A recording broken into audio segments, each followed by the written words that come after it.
Okay, this is a great question. What's the mechanism available for service members when they want to refuse illegal orders, right? So what would it have looked like if the drone operator said, no, sir, I'm not going to do that in the Caribbean?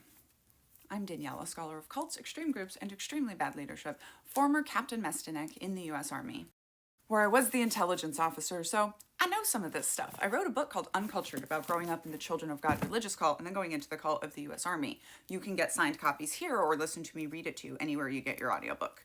So usually when it happens, it's very not dramatic, right? Usually the senior officer or person giving the order is just called in by it, right? So usually it would just be like, sir, no, that's illegal. Not going to do that.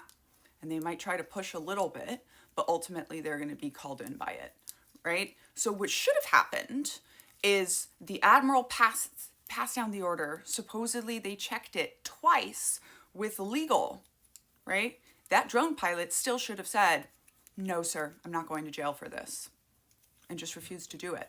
And he's probably going to jail for this, which kind of sucks because he's probably a sergeant, E6, like a staff sergeant in the Army in special operations. And he was like, what? They told me it was cleared twice. But this is why we don't need civilians to remind service members of their oaths, because nobody forgets. We all know. And if you are a drone operator, you know your job. So how would it have gone? If he had refused, if he had said, no, sir, I'm not going to jail for this, probably would have stopped it happening. But they could have called the MPs, military police, dragged him away, gone and put him in the whatever holding cell they have on that base, and brought someone else in to do the job. And then that person would get to decide to do it or refuse.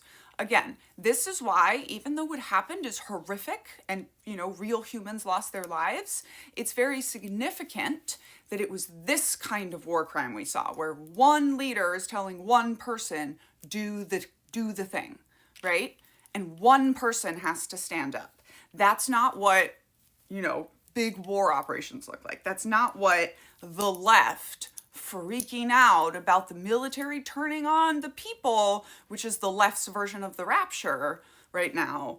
That's not what that looks like, right? There is no chance, and I hope y'all understand now, that an entire brigade would turn on the American people, because there's so many stopping points before that happens, and because everyone has to work together, okay? But yeah, they should have called the MPs, dragged him off, tried to find someone else who would do it. Nobody should have done it. And then those leaders are going to look really, really silly. And again, I think people have this thing in their head where they think this is World War II, and it's not. And even in World War II, I don't think we were giving orders like do it or phew, right? That's not the kind of military we have. That's not even the kind of military movies that we have. The very worst thing that is going to happen to someone for refusing an order is that they're going to sit in jail for a while before they come up to a military trial. And then if it was really an illegal order, nothing's going to happen to them, right? So just like you might bend some laws in your job, sometimes soldiers and service members bend laws and do things that they shouldn't. But just like you would probably rather lose your job before committing a giant felony, same for service members, right?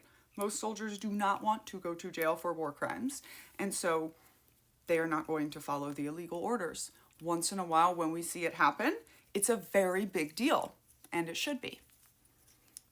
So anyway, that's how it works. What are your questions?